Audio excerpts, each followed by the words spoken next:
service.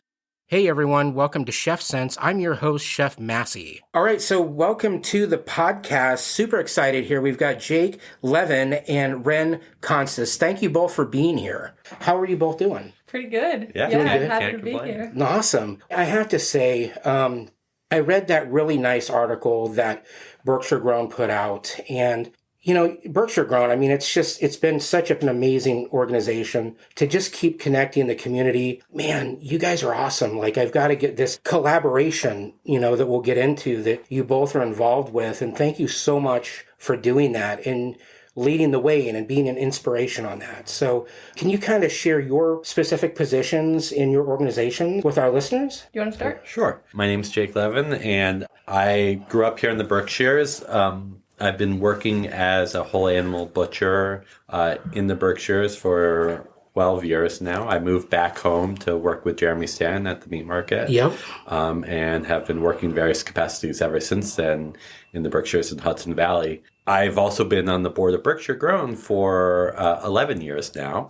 When Berkshire Agricultural Ventures, which is the organization I work for, first got started about 7 years ago, I was pretty excited because they were filling an important gap that wasn't being filled in terms of supporting farmers and agribusinesses. And I thought it was a great compliment to the work Berkshire Grown was doing. Then at the height of COVID, my now colleague Dan Carr, who works for BAV, convinced BAV that there was some serious need to focus more attention on our local meat processing systems, the local meat processing value chain. And by value chain, I mean the system that takes the raw product, the live animal, all the way to the consumer and every step of the way, with a particular focus on meat process, on the meat processing bottleneck.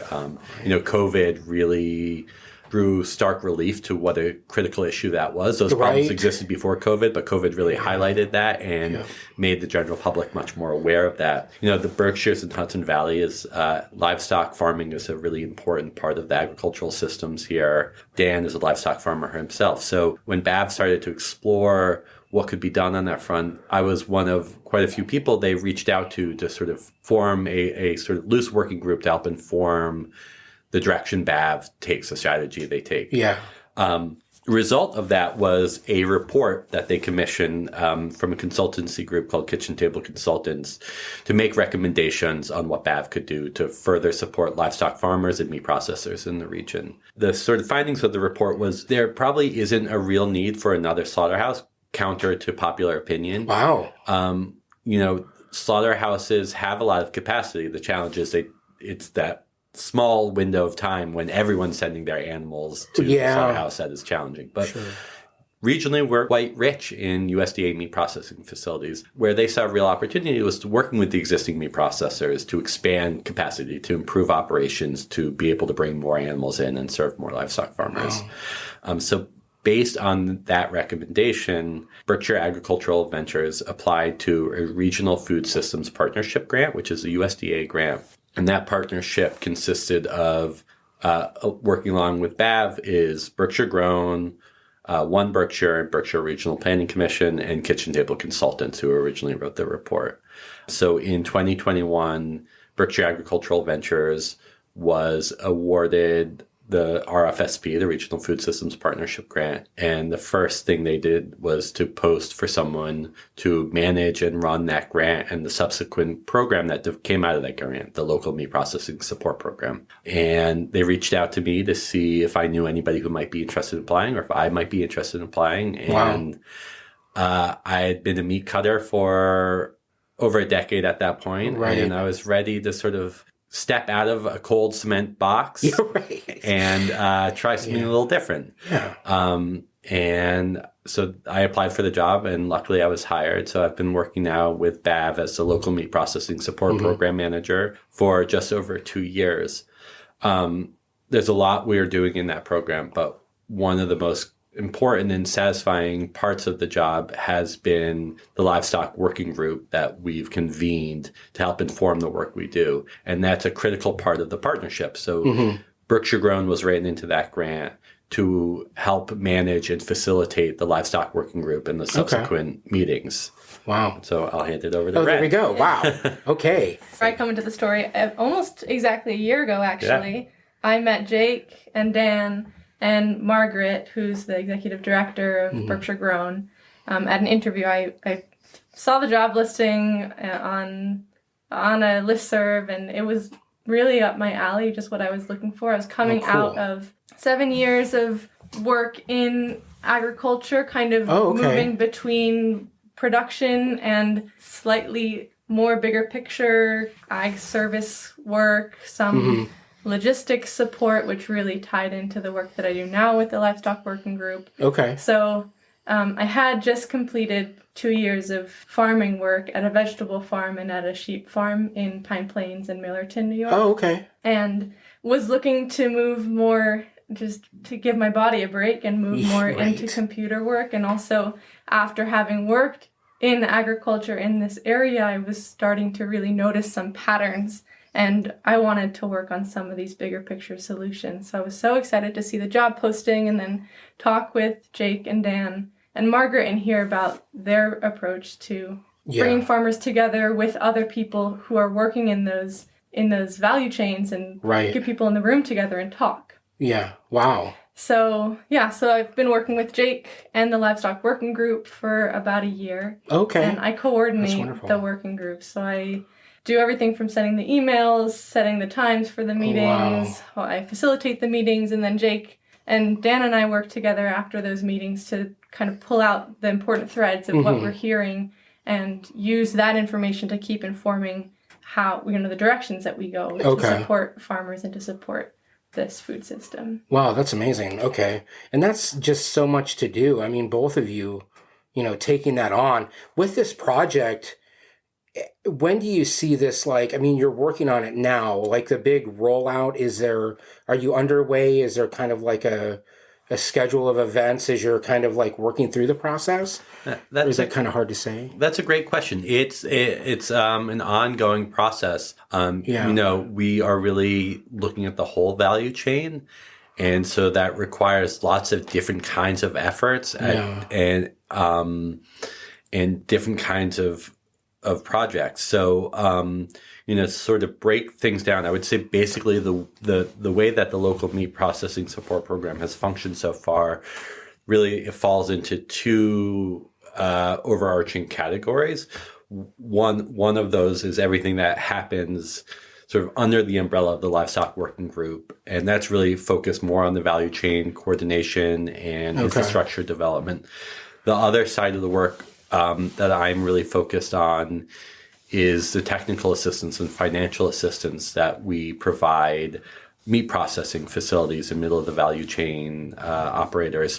So to sort of back up a little bit, Berkshire Agricultural Ventures is a not-for-profit. We're based in Great Barrington, and we have a service area of 4 counties in 3 states. So Berkshire County in Massachusetts, Litchfield County in Connecticut, and Columbia and Dutchess County in New York. BAV's mission is to help foster and support a more just and equitable and resilient local food economy. Mm-hmm.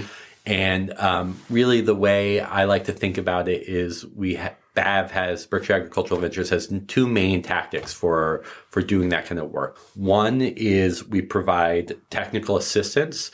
So that's sort of a wonky term for basically consulting to farmers and agribusinesses. And that, again, this is broadly speaking for the whole program. That can be anything from like grazing planning or irrigation planning, all the way to business planning, financial planning, marketing support, feasibility studies, et cetera. So it's a wide gambit. A lot of the work we do is actually focused on business technical assistance. That's where we see a huge need.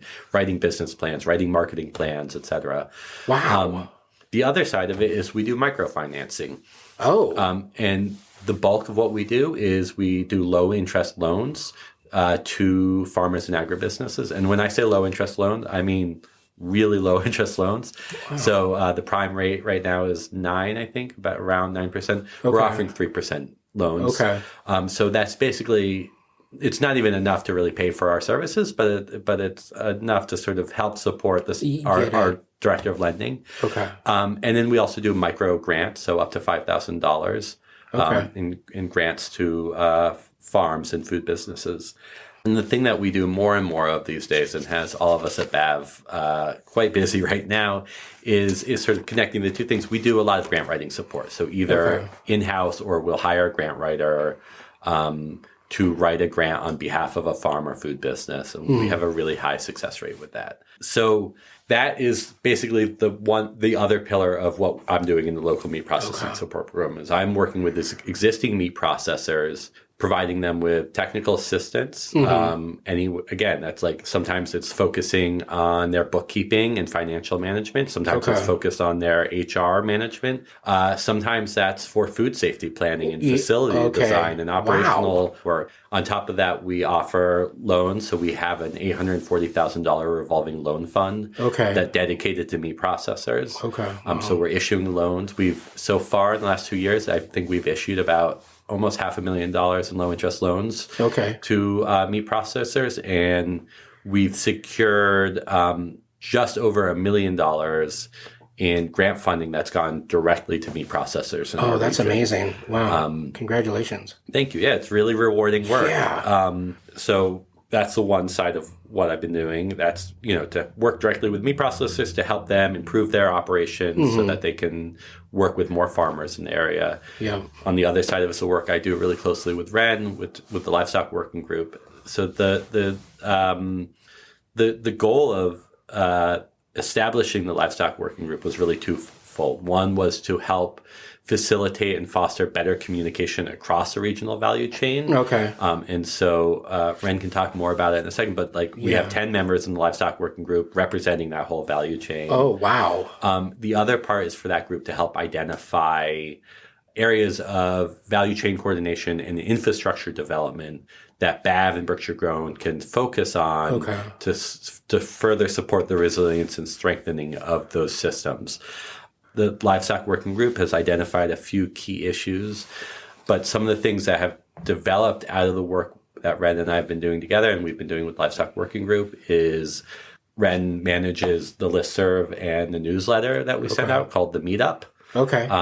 Very cool. We've developed and are continuing to develop a livestock resource guide / directory, and we have established a free hotline in partnership with AgriForaging Food Safety. So that's a food safety and HACCP hotline. HACCP stands for Hazardous Analysis and Critical Control Points. It's, again, a very wonky term, but it basically is the food safety plan that any USDA-inspected meat processing facility has to work off of and go by. And it's a very confusing and overwhelming topic, the food safety and HACCP planning, and both farmers and meat processors often have questions about it, but don't have an outlet for getting those questions easily answered.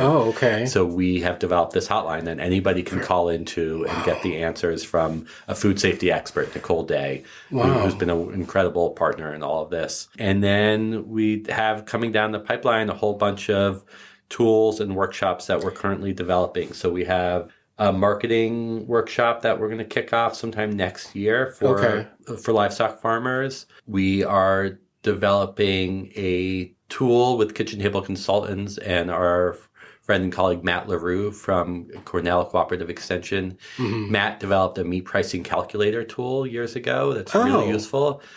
So we're developing a parallel tool that's the cost of production tool. So because in order to figure out your pricing, you need to know how much you're spending. And that's a question a lot of farmers don't know how to answer. So this will be a calculator tool to help you develop your cost of production, which then you can take those numbers and more accurately use the meat pricing calculator tool. Ren, I'll let you talk more about the meetup and the directory. Because there's a lot to say about that. Amazing. Yeah, so the meetup is the same name for the listserv and the newsletter. And the listserv is hosted on Google Groups. We have about 100 members right now, I think. I think we have 101 exactly. Yeah. And the idea is similar to the Livestock Working Group, to have people kind of be able to be in conversation with each other who work together all the time, whether that's farmers and processors or distributors and service providers who are like making up this meat value chain in the region, but don't always get a chance to have like a forum to talk to each other, ask questions or problem solve together, or share resources. So we're seeing it getting used more and more. People are putting questions out there and getting their questions answered. We send out a digest about once a week, every 10 days, sharing events and resources and information that we're gathering from all over the place just to get that, just to put that information out there. And then the newsletter has about 250 subscribers, and we send that out every other month, and it summarizes the work that the local meat processing support program has been doing recently. We usually send out the report of the most recent working group meeting so that people can see what we're talking about and how things are developing. We also share updates in the region, whether that's a butcher shop that's opening up or a processing facility that's gotten USDA certification. We share events, webinars from all over the country that people can tune into to learn about meat-related information, marketing trainings, and distribution trainings, and all kinds of conversations that are happening online that people can tune into. And then we spotlight somebody who's doing work in this world that we think is interesting, that we're learning and getting inspiration from, that we think other people could also learn from.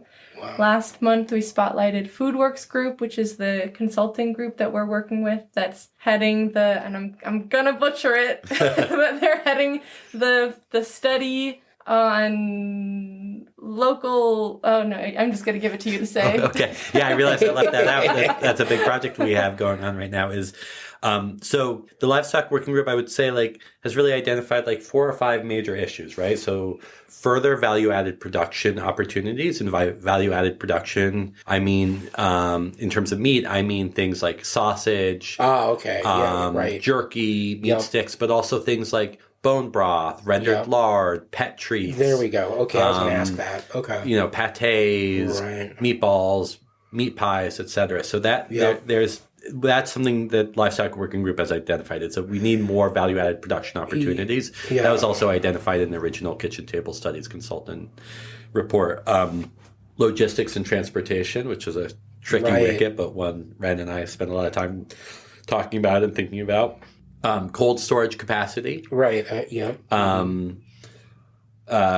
Workforce, which is always challenging.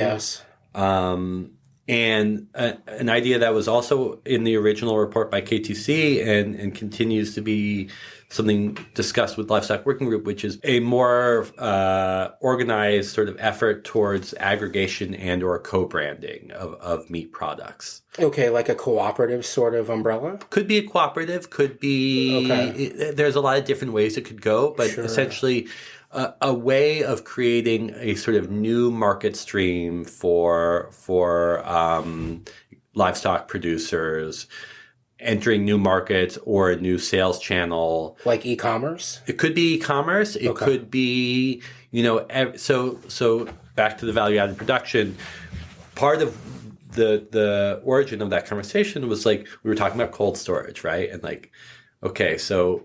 everybody feels like they need cold storage. What is it? And then we'd ask people, what is in your cold storage right now? Whether it's something cold storage you have on your farm, or you're renting space somewhere else, or you just are storing it at your meat processor, which unfortunately happens. What came out of the conversation, and Matt LaRue calls this the cold storage fallacy, which is about 10% of that for most farmers were products that just are really hard to sell. So feet, bones, fat, organ meat. And me being a butcher with a focus on value-added production, it's like, well, there's a real opportunity there. And a lot of the farmers reported that they just tell their processors to throw everything out at this point, that they've reached their limit of what they can keep in their cold storage. So throw the rest out. And that's painful for me, because that's essentially money being thrown out. If there was the opportunity to turn those bones into bone broth, take those chicken livers and turn them into liver pate or a dog treat. But when you start to talk about that, there becomes a capacity issue, which is like, if Off the Shelf Farm, one of my favorite poultry farms here in New Marlboro, they may only have 10, 50 pounds of chicken liver. I know that 50 pounds of chicken liver sounds like a lot to some people, but as a meat processor, that's not that much. Yeah. And so it's hard for a meat processor to justify making chicken liver pate just for 50 pounds of chicken liver for one client. But what if we took 10 farms in the region and they all pulled their chicken liver together and it was labeled whatever, Berkshire County chicken liver. Right.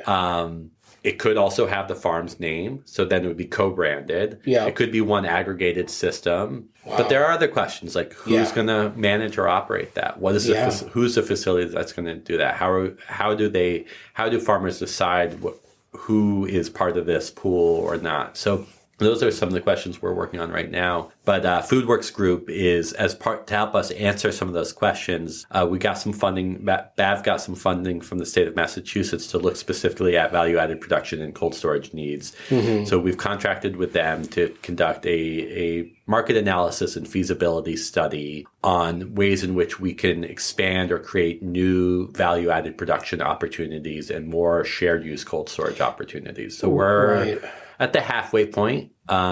It's been a really exciting process. A lot of really cool stuff have come out of this so far, and we're really excited to see sort of the final report. And we have some funds set aside to help with implementation of whatever the recommendations that come out of that report are. That's amazing. Is it, in a sense, an opportunity too? Like those that are a part of this programming, everybody has a percentage in on cold storage as a specific location, and that's part of everybody divvying and equipment in a joint situation. Yeah. So you're dividing cost. Okay. Yeah. I was curious about that because it's like it's just so hard in farming and what you get for what you're doing, and trying to get to that, zero waste is so hard. Wow, that's amazing to know that though. Yeah. Okay. Wow. And then you haven't even talked about the directory yet, which is one of my favorite things. Yes, the directory it's ever growing. It's in an Excel. It's in a Google Sheets document right now. That's awesome. And we have 12 tabs. So each tab is for a different kind of like, I think of it as a yellow pages. It helps me wrap my mind around what it is. So each tab would be like a different section of the yellow pages.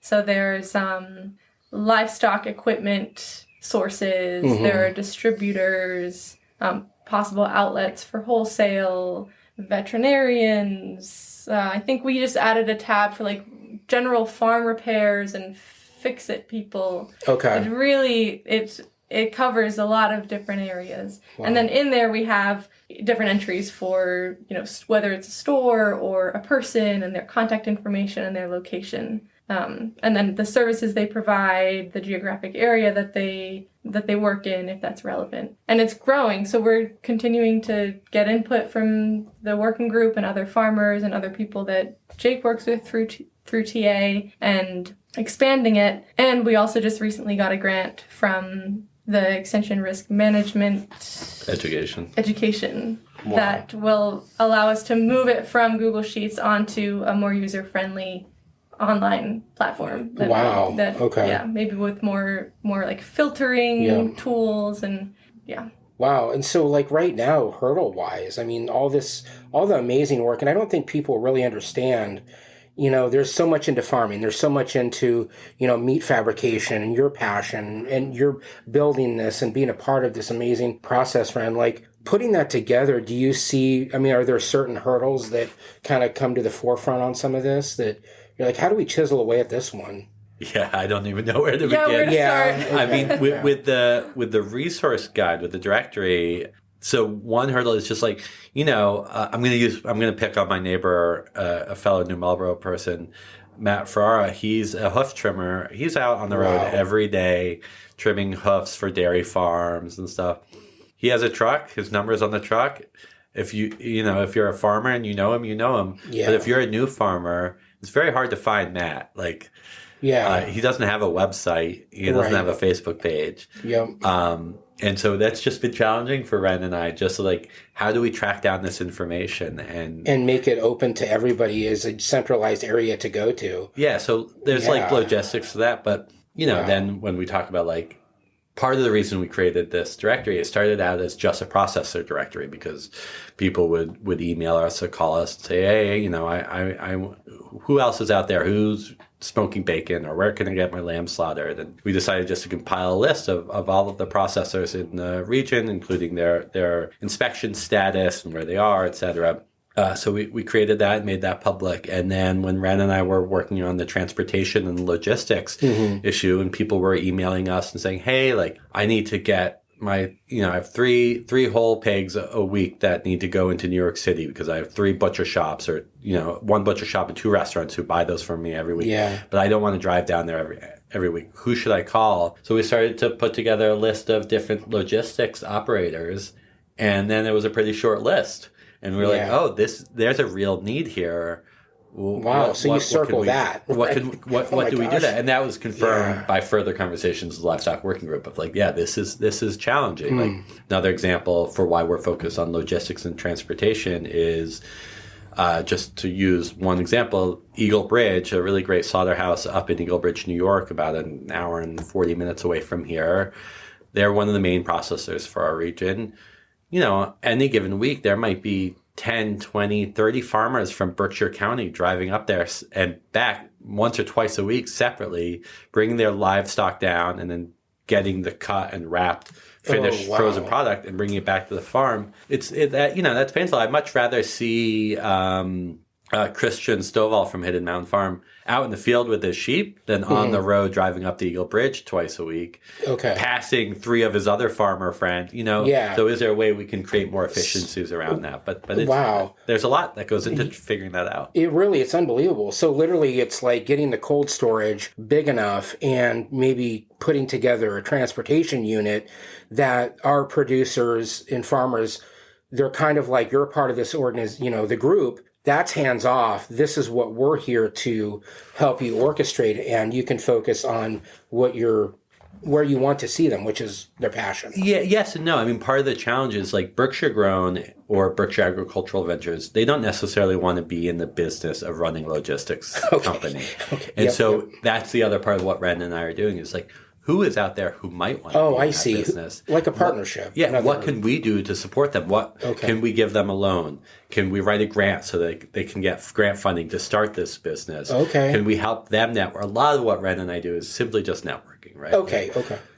Climbing Tree Farm's going to New York City once a week to drop off pigs, and so is Kinderhook Farm.